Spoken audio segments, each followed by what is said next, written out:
NIT की director ना नत्रगा registrar ना याई अखोई सिदा हाइदो ओना हाइदो लिब्रा नत्र कामजल हलिब्रा बा सि पोजिशन जिला ओइद्रा बा अदु ओरगदी मदैदा नोई तौनिंगबदा तौरो अदुगा नोई लौथोनिंगबा पैसा लौथोआदा कामजलो हायरगदी स्टेट गवर्नमेंट से हाना NIT शिप तौबा अदुमाई तौद्रा RIMS से who knows after some times water body dagi singthorpa leikhom natraga leibak natraga ising do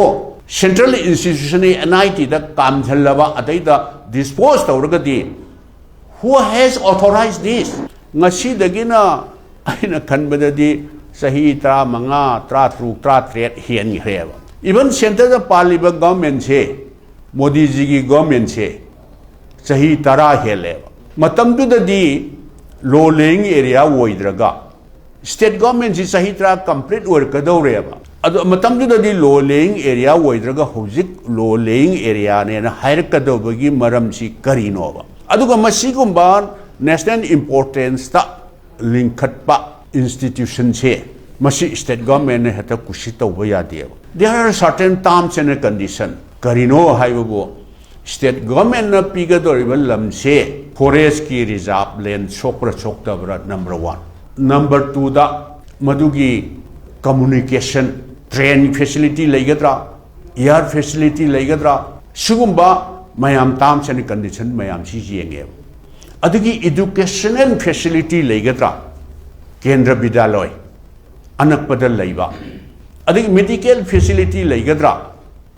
RIMS leire 2 hospital including Caesar hospital leire siguma tamen condition si moi mayam yen kanda government of India na yarak paneba adu akhoi gi leijagi draba paisa state government gi leijagi draba paisa duna ngasai gi 341 acres se matam du gi paisa value sidi nearly 10 crore state owned source gi paisa ji putho aga government of India ngai benati ko akoi basi loina fencing tawraba matung dani akoina free from enclosure layer kanda NIT da akoina lamji patane kaine hand over tawri basi now laiba issue di manak sidaida low laying area ising thumme khotle adum tawre ada tawre akoi gi matamda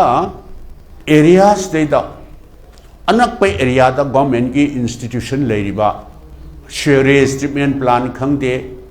और mechanized agriculture की farm खंगदे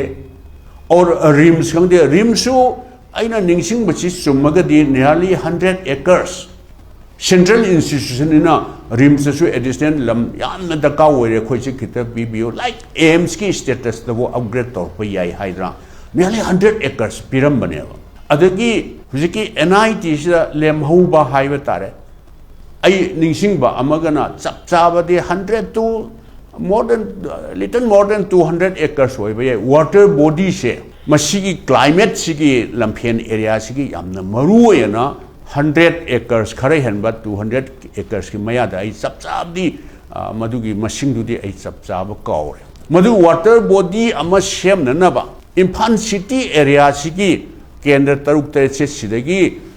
rainy season matamda ising mayam jingsi absorb tawnana ba lampian patch de absorb tawnana ba water body amadi yamna darka woigani haidna koi water body si create tawnana ba yam kan hotna ki ba koi matam da honorable minister in charge tawraga tharga aina su closely monitor tawraga water resource ministry da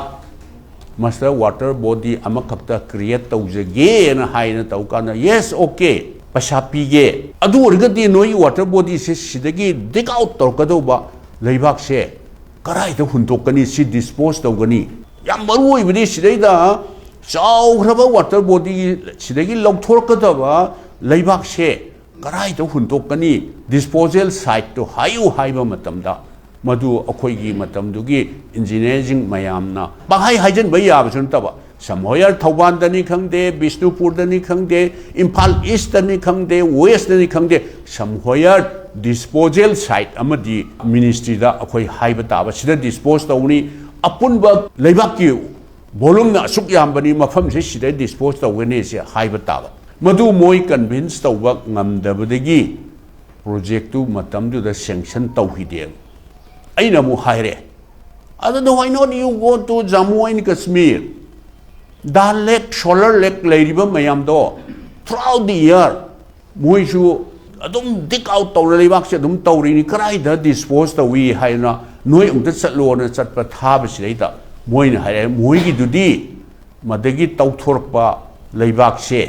मसिना समोयर adjacent अदुगी area दुदा हार ओइना वोंथोगा सेमगा Jammu Kashmir ददी Apple farm से अंगक huge लेग्रेद्रा मदुद मदुगी farm दुदा हार ओइना योली है then why not you apply that technology here at लम्फेन पातसोना अदुदैदा मतमदु नंगहुद्रबा हुजिक्सी गवर्नमेंट ऑफ मणिपुर ना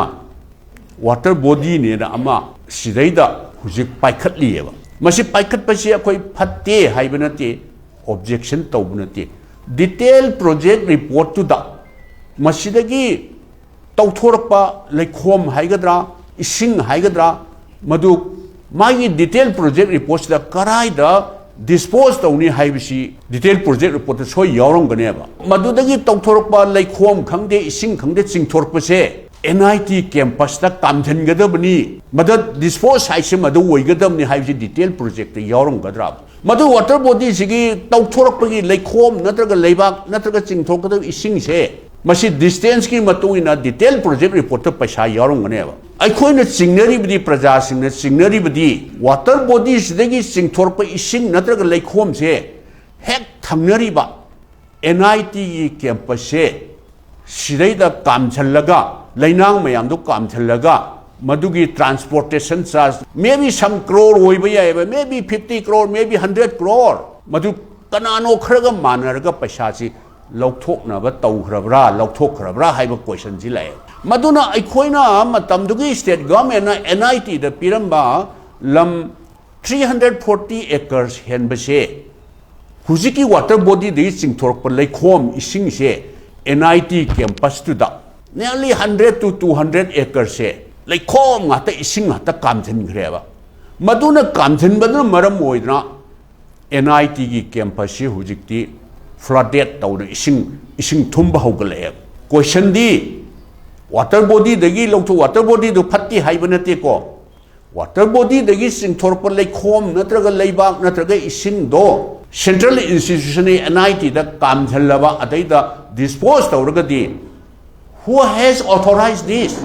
NIT की डायरेक्टर ना नत्रग रजिस्ट्रार ना याई अखोइस दा हाइदो ओना हाइदो लिब्रा नत्रग कामझल लिब्रा बा सि क्वेश्चन जिला ओइद्राबा अदु ओरगदी मदैदा नोई तौनिंगबदा तौरो अदुगा नोई लौथोनिंगबा पैसा लौथोआ दा कामझलो हायरगदी स्टेट गवर्नमेंट से हाना NIT शिप तौबा अदुमाई तौद्रा रिम से who knows after some times surrounding the लेरिबा रिम की इंस्टीट्यूशन से शिशु मफम समहोयर शिप तौननबा हान प्लान तौबा दरकार ओइरोइद्राबा अदिगे ICAR की अदिगे हेक थंगनरिबा NIT के हेक थंगनरिबसे सीजगी हॉस्पिटल से मल्टी स्टोरेज नत्राबा मोइना हायरप याय लो लेइंग एरिया दा मतमदुगी गवर्नमेंट ना साइट सिलेक्शन से लालमे हायरप तारबा यामना सेंडी सोइल हाइसिरा यामना लो लेइंग एरिया दा सोइल फत्तबा जगह दा खलमे हाइबा तारगदी NIT की सराउंडिंग दा लेरिबा इंक्लूडिंग सीजे हॉस्पिटल से मथोन क्या सागेबा सीजे हॉस्पिटल से याबा तारगदी व्हाई नॉट NIT दे करिगी यारोयो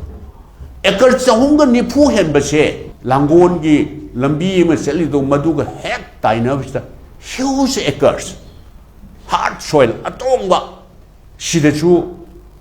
लमजाम द लेरिबा एकर चाम ओइबा याय सनी ओइबा याय मदु बोथ साइड ता सिजगी साइड अदोम द थंगबा ओइरो नत्रगा गेम विलेज का अदोम द ओइरो लेरी हाइबा अखोइन हाइजबदी करिनो करी हिडन सीक्रेट एजेंडा मफम से शिप तौथोगा मफम से करी ओइना सिनगे तौरिबनो और नत्रगा मफम अमदा होंगिबदो मदु कनो तौदी हाइबगे वन नसेदे अइना साइजो अमुका हंजन हाइजरबदा न्यू लोकेशन सिटी कम्युनिकेशन की सेफ्टी की ऑल फैसिलिटी एजुकेशन की हेल्थ की लेरम याई लेरमोई हाइब नते होंगदोरिबो मफम दो अखोई मदर मफम सादे न ऑब्जेक्शन तौबसु नते गवर्नमेंट पॉलिसी ने तौबदबो मणिपुर द लेइबा प्रजा सिंगनदी सुमसोई सोइदना खंगनिंगमगनी aduna akhoi institution si one of the premier oiba ngasi phauda hek haubudagi ngasi phauda more than 1000 graduate tongan ba subject ta puthokraba adugumba institution ni chumnadagi akhoi manipur gi khaptagi wanate entire country sigi south tagi east tagi west tagi sida tammiba angang singse even nahan gi tarahumdoirak suba convocation do national level sigi angang sida puthorpa angang se national level da aina tajagi beda satra manga taruk hena national level gi competition taunabada gold medal phangba hu yawe